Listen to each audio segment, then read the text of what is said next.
In this tutorial series, we have introduced the basics required to start a game of bolt action, examine the rules for morale, movement and shooting, and learn how to put together an army list. But what about actually playing the game? Once you and your opponent have decided on the points total for the forces to be assembled, the next step is deciding what scenario to play. Scenarios determine the objectives for the playing session and can either be chosen or randomly generated by rolling on one of the two scenario tables. In 3rd edition, there are two distinct scenario categories: battle scenarios and story scenarios. But before these are examined, a brief mention of terrain setup is in order.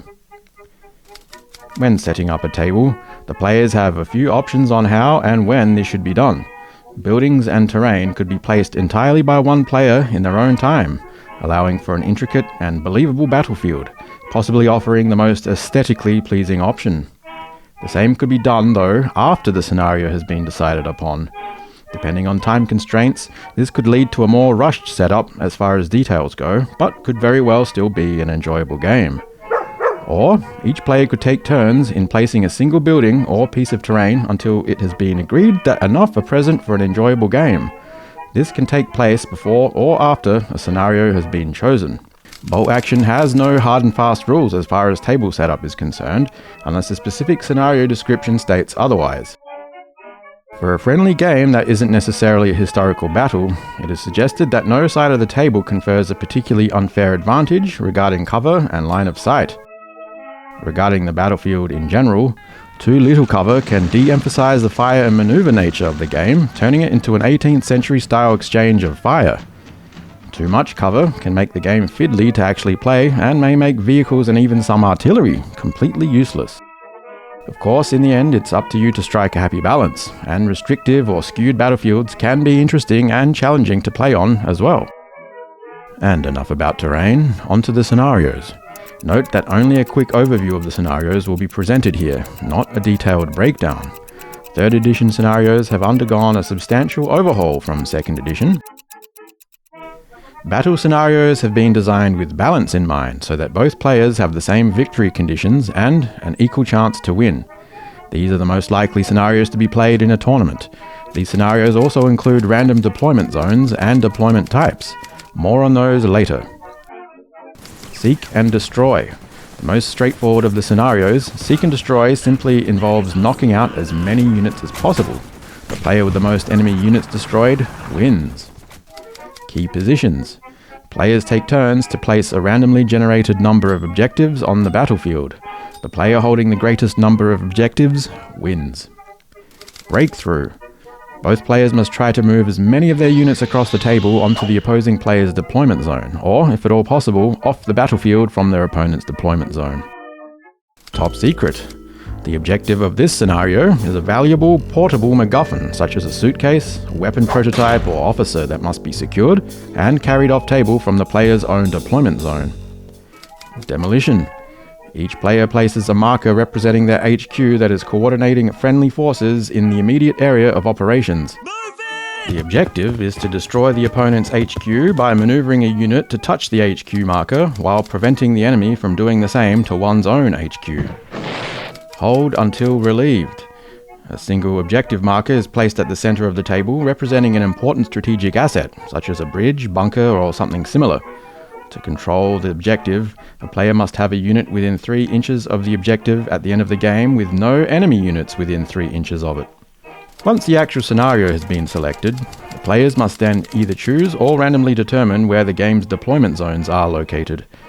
The deployment zone is where the armies enter the battle, or, if the scenario specifies, where the army's first wave enters the battle in the first turn. It also determines where the enemy units may invade or leave the battlefield to score victory points in scenarios such as Breakthrough. The two basic versions are either where the players start within 12 inches of a long table edge, or start in opposite table quarters over 12 inches away from the table center. In addition to deployment zones, the deployment type for the game must be determined. Once more, this can be agreed upon or rolled randomly. Meeting engagement. Rather than beginning the game within their deployment zones, The forces start off table. Both players roll a die, with the winner deciding which units are in reserve, up to half of the total force, while the rest form the first wave, who enter the battle via the deployment zone. More on the first wave and reserves in a bit. Prepared positions. Similar to meeting engagement, except that the units that aren't in reserve have their order dice put into the bag and then are randomly drawn and placed within their deployment zone until all such units have been deployed. Fog of War. Similar to prepared positions, except that reserves cannot outflank but may enter the battle from any point on the table edge of their choice. This one is truly chaotic. Story scenarios are potentially less balanced, but also potentially more interesting. They also have more detailed rules, so I'll leave it to you, dear viewer, to study up on them in your own time. Unlike standard battle scenarios, they also allow for pre-battle preparatory bombardments, which will be examined here. If the scenario specifically states that a preparatory bombardment is allowed, then the indicated player rolls a die. Usually this will be the attacker, but both may be eligible, such as in the land grab scenario. On a 2 or more, the enemy positions are bombarded by air or artillery. Refer to the following table and roll for each enemy unit. Note that units inside bunkers or other fortified structures deduct -1 from the die roll. As you can see, this bombardment isn't meant to annihilate the enemy before the battle begins, but rather shake them up a bit to grant the attacker a turn of swift advancement as the defenders steady their nerves with rally orders and the like. In addition to the standard scenarios, there are a plethora of official scenarios found in published campaign books and unofficial fan-made scenarios too. Some of my favourites come from the latter source, and I highly recommend the Bolt Action Alliance mission packs, link in the description box. And of course, you can design your own scenarios too, or slightly tweak existing missions if you're not 100% happy with their current state. Just make sure that everyone that'll play them are on board with the changes if you do. Some scenarios mention first waves, reserves, and outflanking. Units assigned to the first wave do not begin on the table within the deployment zone, but rather enter the battlefield from any point on the edge of the deployment zone. This requires a run or advance order, and does not require an order test. Even units that cannot normally move, such as heavy artillery, are allowed a once-off run order to enter the battlefield at a maximum distance of 6 inches. Units in reserve are held back from actively participating in the battle from turn 1 if the scenario allows or even requires it. These units are still part of the game, but can only be assigned the down order. Place this next to the unit wherever it's located off table. Reserves can only enter from turn 2 onwards. Once an order die has been drawn and is to be assigned to the unit in reserve, it must first make an order test with a -1 modifier.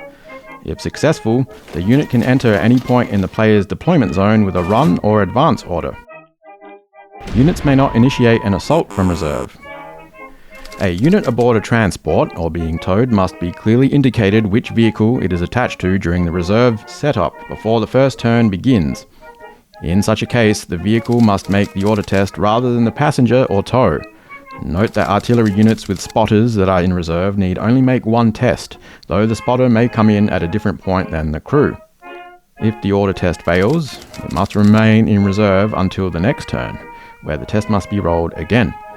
Keep in mind that units may be kept in reserve until needed, a useful tactical option in certain situations. Just assign the unit a down order, as mentioned before.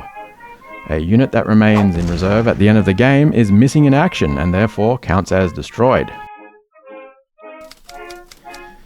During the deployment phase, a player may, if the scenario allows it, assign 1 or more units to perform an outflanking maneuver. This means that rather than entering the battle from the designated deployment zone, it may enter on either the left or right side of the table. The side it enters on is locked in, so must be recorded on a piece of paper or with a marker of some kind, as it cannot be changed once set.